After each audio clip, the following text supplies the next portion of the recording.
అందరికీ నమస్కారం అండి. తెలుగు కథల వేదికకు స్వాగతం. ఈరోజు డాక్టర్ ఎం సుగుణరావు గారు రచించిన డబుల్ ధమాకా అనే చక్కటి కథను విందామండి. ఈ కథ జూలై 23, 2010 స్వాతి సపరవారి పత్రికలో ప్రచురితమైనది. ఇక కథలోకి వెళితే, సినిమాల్లో తెర మీద కామెడీ సీను. కొండవలసతో బ్రహ్మానందం, మీ ఆవిడ చాలా అందంగా ఉంది అన్నాడు. ఏరా, ఒళ్ళు ఎలా ఉంది? అడ్డంగా నరికేస్తా. మా ఆవిడ అందం సంగతి నీకెందుకు అన్నాడు కొండవలస.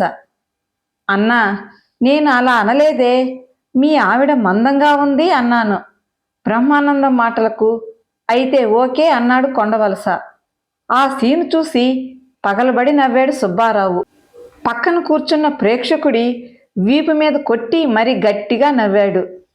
ఆ ప్రేక్షకుడు సుబ్బారావు వంక సీరియస్గా చూసి, అబ్బా, మరీ అలా తెగ బాధేస్తున్నారేమిటి? మీరు మరీ హుషారనుకుంటా అన్నాడు. ఆ మాటలకు సారీ అండి, ఈ పకోడీ తినండి అంటూ ఆ ప్రేక్షకుడికి పొట్లం అందించాడు సుబ్బారావు. ఆ తర్వాత మరో కామెడీ సీను మొదలయ్యింది. నేను ఎవరికీ భయపడను. ఎంఎస్ నారాయణ మీసం మెలేసి తొడకొట్టాడు. అయితే అద్దంలో నీ ముఖం ఒకసారి చూసుకో. అద్దం ఇచ్చాడు సునీల్. అద్దంలో తన ముఖం చూసుకుని, బాబోయ్, దెయ్యం అంటూ డామ్మని పడిపోయాడు ఎంఎస్ నారాయణ. సుబ్బారావు మళ్ళీ గట్టిగా నవ్వుతూ పక్క సీట్ ఆయన మీద పడ్డాడు. అమ్మో, చచ్చాను అంటూ ఆయన గావుకేక పెట్టాడు. అప్పటికి సృహలోకి వచ్చిన సుబ్బారావు, ఈ డ్రింక్ తాగండి అంటూ సీసా అందించాడు. అప్పటికే పకోడీ పొట్లం తినడం పూర్తి చేసి డ్రింకు గటగటా తాగి శాంతించాడు ఆ ప్రేక్షకుడు. ఇంతలో తెర మీద ఇంటర్వెల్ అనే స్లైడ్ పడింది. రండి గురువుగారు, మంచి టీ తాగుదాం అంటూ సుబ్బారావు ఆయన చేయి పట్టుకున్నాడు. ఇద్దరూ బయటకు నడిచారు. 2 చాయ్ అని తనే డబ్బులు చెల్లించాడు సుబ్బారావు. ఆయన టీ చప్పరిస్తూ, మిమ్మల్ని చూసి చాలా అసూయగా ఉంది. ఇంత కడుపారా ఎలా నవ్వగలుగుతున్నారు అని సుబ్బారావుతో అన్నాడు. నేను బ్యాచిలర్ని. భద్రం, బీ కేర్ఫుల్ బ్రదరు పాట హమ్ చేస్తూ చెప్పాడు సుబ్బారావు. అయితే పెళ్ళాం పిల్లలు లేరన్నమాట అన్నాడు ఆ ప్రేక్షకుడు. కాదండి బాబు, పెళ్ళాం పిల్లలు ఉన్నారు. ఈ ఊళ్ళో లేరు. ఇక్కడి నుంచి 200 కిలోమీటర్ల దూరం. నేను బలవంతపు బ్రహ్మచారిని, అంటే ఫోర్స్డ్ బ్యాచిలర్. ఉద్యోగరీత్యా ఇక్కడుంటున్నాను అన్నాడు. ఏ డిపార్ట్మెంటు అని అడిగాడు ఆయన. చెప్పాడు సుబ్బారావు. ఆయన క్షణంసేపు ఆలోచనలో పడి, బలవంతపు బ్రహ్మచారి జీవితం సుఖం అన్నమాట అన్నాడు. నా విషయంలో మరీ సుఖం. ఎందుకంటే మా ఆవిడ ఉద్యోగం చేస్తుంది. ఇద్దరిది ఒకే ఊళ్ళో ఉద్యోగం. నాకు ఈ ఊరికి బదిలీ కాకమునుపు ఒక చిన్ననాటి స్నేహితుడు కనిపించి, పెళ్ళయిందా, లేక వంట పని ఇంటి పని నీదేనా అని అడిగాడు. పెళ్ళయింది, అయినా వంట పని ఇంటి పని నాదే అంటే నవ్వాడు. ఎందుకంటే నేను మా ఆవిడ ఇద్దరం ఉద్యోగస్తులం అవడం చేత పనులన్నీ షేర్ చేసుకోవాల్సి వచ్చేది. పిల్లలకు ఆవిడ స్నానం చేయిస్తే నేను ఒళ్ళు తుడిచి బట్టలేయడం, నేను కూరలు తరిగి పెడితే ఆవిడ వంట చేయడం, నేను మిషన్లో బట్టలు వేస్తే ఆవిడ తీసి ఆరబెట్టడం. ఇలా బోరెత్తిపోయింది జీవితం. ఈ ఊరికి బదిలైన దగ్గర నుంచి జీవితం వీరభోగ వసంతరాయులులా ఉంది అన్నాడు సుబ్బారావు తమకంగా. అంటే ఆయన ప్రశ్నించాడు. ఎప్పుడు నిద్ర నుంచి లేచినా అడిగేవాళ్ళు లేరు. ఇష్టమైతే వండుకోవచ్చు, లేదా దండుకోవడమే. అడుక్కునేవాడికి 60 కూరలు. నేను ఇంత అన్నం ఉడకేసుకుంటే చుట్టుపక్కల వాళ్ళు ఇంత కూర పడేస్తారు. పాపం, పెళ్ళాం బిడ్డలకు దూరంగా ఉన్నాడంటూ బలవంతపు బ్రహ్మచారులంటే అందరికీ జాలే. కాఫీ టైంకి ఎవరింటి ముందు నిల్చున్నా పిలిచి మరీ కాఫీ ఇస్తారు. ఇక జీవితం 3 మ్యాట్నీలు, 6 మార్నింగ్ ఆటలుగా సాగుతుంది. ఇంకా 3 నాలాంటి బ్రహ్మచారులు కలిస్తే చతుర్ముఖ పారాయణం. ఇక ఇంటికి నెలకోసారి వెళితే పాపం భర్త దూరంగా ఉండి అగచాట్లు పడుతున్నాడని ఇంటి ఇల్లాలు కావలసినవి వండి పెడుతుంది. అక్కడా రాజభోగమే అన్నాడు సుబ్బారావు సిగరెట్ వెలిగించి టీ చప్పరిస్తూ. అయితే మీ బలవంతపు బ్రహ్మచారి జీవితం పూల పాన్పు అన్నమాట. అయితే మీరిక్కడుంటే మీ ఆవిడ పాపం పిల్లలతో ఎన్ని అవస్థలు పడుతుందో. ఆ పనుల్ని షేర్ చేసుకునేదెవరు? ఆవిడ కూడా ఉద్యోగస్తురాలే కదా అన్నాడాయన. దానికి ఒక ఏర్పాటు చేశాను. మా మామగారు ఉన్నారు. భార్య ఎప్పుడో కాలం చేసింది. కొడుకులు విదేశాల్లో ఉంటున్నారు. అలా ఆయన ఒంటరివాడు కనుక మా ఇంట్లో ఫిక్స్ చేశా. నేను చేయాల్సిన పనులన్నీ ఆయన షేర్ చేసుకుంటారు మా ఆవిడతో. కూతురంటే వల్ల మాలిన ప్రేమ. అందువల్ల నాకా బెంగలేదు అన్నాడు సుబ్బారావు. ఇంతలో సినిమా హాల్లో బెల్ కొట్టారు. ఇద్దరూ లోపలికి నడిచారు. సినిమా అయిన తర్వాత సుబ్బారావుకి గుర్తొచ్చింది. సినిమా హాల్లో పరిచయమైన ఆగంతకుడు ఎవరు? ఏ ఉద్యోగం చేస్తున్నాడు? ఈ విషయం తను తెలుసుకోలేదెందుకని? అయితే అప్పటికే ఆయన జనంలో కలిసిపోవడంతో అతడికి అవకాశం లేకుండా పోయింది. వారం రోజుల తర్వాత ఒక ఆదివారం పూట పక్కింటి వారిచ్చిన టొమాటో పప్పు, ఎదురింటి వారిచ్చిన వంకాయ తొక్కు పచ్చడితో తాను వండుకున్న వేడి అన్నంలో నెయ్యి వేసుకుని ఆనందంగా భోజనం కానిస్తున్న సుబ్బారావుకు, సార్, రిజిస్టర్ ఉత్తరం అంటూ పోస్ట్ మ్యాన్ తలుపు కొట్టాడు. భోజనం మధ్యలో వెళ్ళి ఉత్తరం తీసుకుని చదివిన సుబ్బారావుకు గుండెల్లో రాయి పడింది. అంత రుచికరమైన భోజనం కంచంలో ఉన్నా అతనికి సహించలేదు. అతను ఇదివరకు పనిచేసిన ఊరికే బదిలీ అయిందని, వెంటనే చేరాలని ఆ ఉత్తరంలోని విషయం చదవగానే జీవితం విరక్తిగా అనిపించింది. తను ఆ ఊళ్ళో చేరగానే మామగారు మూటాముల్లే సర్దుకుని వాళ్ళ స్వగ్రామం వెళ్ళిపోతారు. తిరిగి తనకు అదే సేవ. అయ్యో, ఎంత కష్టం వచ్చింది, దీనికేమిటి దారి అనుకున్నాడు. వెంటనే ఆ ఊరికి బయలుదేరాడు. ఊరు చేరగానే ఇంటికి వెళ్లకుండా తన సహోద్యోగి నాంచారయ్యకు ఫోన్ చేసి నా బదిలీ ఉత్తర్వులు నిలిపేయాలంటే ఏం చెయ్యాలి అని అడిగాడు సుబ్బారావు. భలే వాడివే, ఎవరైనా పెళ్ళాం బిడ్డల దగ్గర ఉండాలని కోరుకుంటారు. నువ్వేంటి దూరంగా ఉంటానని అంటున్నావు అన్నాడు నాంచారయ్య. అందులో సుఖం వేరు. ఇంతకీ కొత్తగా వచ్చిన మన బాస్ వలన ఏమైనా పనులవుతాయా అన్నాడు. అవును, నువ్వు పనిచేస్తున్న బ్రాంచ్ ఆయన డివిజన్లోకి వస్తుంది. ఇంతకీ నీకు ఈ విషయం తేలీదా అన్నాడు నాంచారయ్య. ఏమిటి అన్నాడు సుబ్బారావు. మనకు కొత్తగా వచ్చిన ఆ డివిజనల్ అధికారి మీకు దూరపు బంధువట కదా అన్నాడు నాంచారయ్య. నిజమా? నాకు తేలీదే అన్నాడు సుబ్బారావు ఆశ్చర్యంగా. ఆయన మీకు బీరకాయో బెండకాయో పీచు అట. ఉత్తర భారతదేశంలో పనిచేసి మన డివిజన్కి హెడ్గా ఈ ఊరొచ్చారు. మీ ఇంటికి దగ్గరలోనే ఉంటున్నారట అన్నాడు నాంచారయ్య. అబ్బా, చాలా సంతోషకరమైన వార్త. ఇప్పుడే వెళ్ళి కలుస్తాను అంటూ నాంచారయ్య చెప్పిన అడ్రస్కు ఆటోలో చేరుకున్నాడు సుబ్బారావు. స్వీట్ ప్యాకెట్ తీసుకుని బాస్ ఇంటికి చేరుకుని తలుపు కొట్టాడు. తలుపు తెరిచే ఉంది. లోపలికి రండి అనే స్వరం వినిపించింది. గబగబా లోపలికి వెళ్ళాడు. ఒక ఆయన లుంగీ బనీనుతో అటువైపు తిరిగి 10 ఏళ్ల కుర్రాడు జుట్టు టవల్తో తుడుస్తున్నాడు.